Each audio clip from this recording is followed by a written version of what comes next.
नमस्कार, मैं हूं आपके साथ आंचल तिवारी। आप देख रहे हैं एचएम न्यूज़। वक्त हो गया है खबरों का।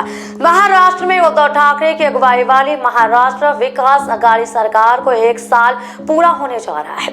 पिछले साल 28 नवंबर को शिवसेना ने अपनी धूर विरोधी कांग्रेस एनसीपी के साथ मिलकर राज्य में सरकार बनाई थी।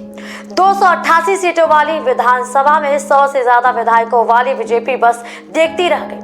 लेकिन अब पार्टी के नेता खुलेआम उद्धव सरकार की विदाई की तारीख का ऐलान कर रहे हैं। शिवसेना इसे खींच बता रही है, लेकिन राज्य में जिस तरह के सत्ता समीकरण है उसमें किसी भी संभावना से इनकार नहीं किया जा सकता है।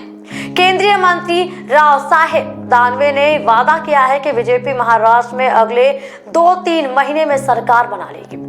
दानवे ने औरंगाबाद स्नातक निर्वाचन क्षेत्र में विधान परिषद चुनाव के लिए परभणी में कार्यकर्ताओं को संबोधित करते हुए यह बात कही है। उन्होंने यह भी कहा है कि हमसे विधान परिषद का चुनाव का इंतजार कर रहे हैं। राज्य में सरकार कैसे बनेगी यह मैं आपको नहीं बताऊंगा, यह उन्हें बताऊंगा, वो भी सरकार स्थापित करने के बाद। इससे पहले बीजेपी सांसद नारायण राणे तो उद्धव सरकार की डेडलाइन तक बता चुके हैं। उनका कहना है कि यह साल खत्म होने से पहले ही 30 नवंबर तक सरकार गिर जाएगी।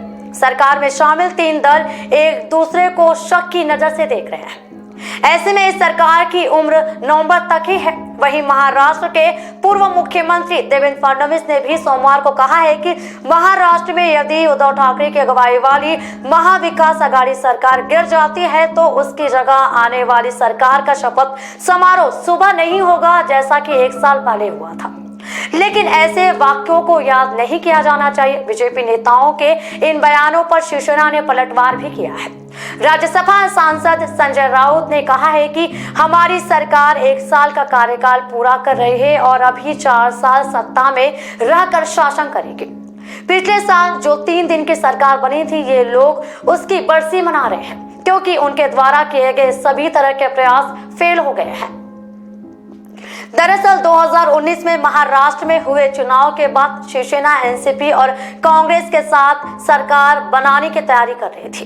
तभी देवेंद्र फडणवीस और अजित पवार ने 23 नवंबर की सुबह मुख्यमंत्री और उप मुख्यमंत्री पद की शपथ ले ली। हालांकि वो सरकार सिर्फ 80 घंटे तक टिक पाई। बहुमत साबित करने से पहले ही अजित पवार और देवेंद्र फडणवीस ने इस्तीफा दे दिया। इसी के बाद उद्धव ठाकरे ने मुख्यमंत्री पद की शपथ ली थी। महाराष्ट्र में 2019 विधानसभा चुनाव शिवसेना और बीजेपी ने मिलकर लड़ा था। चुनाव में बीजेपी शिवसेना गठबंधन को बहुमत भी मिल गया था, लेकिन मुख्यमंत्री पद को लेकर शिवसेना का बीजेपी से टकराव हो गया। लंबी कश्मकश के बाद शिवसेना ने बीजेपी का साथ छोड़ दिया और कांग्रेस एनसीपी के साथ मिलकर अपनी सरकार बना ली।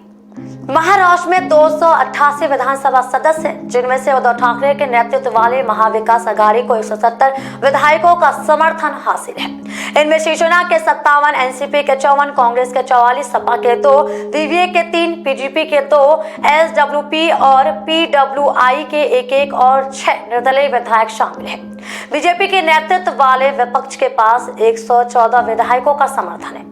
इनमें बीजेपी के 105, आरएसपी के 1, जेएसएस के 1 और निर्दलीय 7 विधायक शामिल हैं। इसके अलावा 4 अन्य दल के विधायक हैं, जिनमें 2 एआईएमआईएम, 1 एमएनएस और 1 सीपीआई से है। बीजेपी को महाराष्ट्र की सत्ता पर काबिज होने के लिए 145 विधायकों का समर्थन चाहिए होगा। इस लिहाज से उसे 28 विधायकों के समर्थन जुटाने होंगे। बीजेपी के लिए यह तभी संभव हो सकेगा जब कांग्रेस, शिवसेना या फिर एनसीपी के 1/3 विधायक पार्टी से बगावत कर अपनी पार्टी बनाए या फिर बीजेपी को समर्थन दे। इसके अलावा दूसरा विकल्प यह है कि महाविकास अघाड़ी के करीब 60 विधायक अपनी सदस्यता से इस्तीफा दे दे। साफ है कि दोनों विकल्प आसान नहीं है।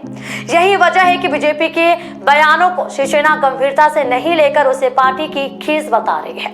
हालांकि महाराष्ट्र की राजनीति में अब क्या बदलाव होगा, आने वाला वक्त बताएगा। तो ये थी हमारी आज की खास खबर। इसी तरह के देश और दुनिया की खास खबरों के लिए बने रहिए एचएम न्यूज़ के साथ। तब तक के लिए नमस्कार।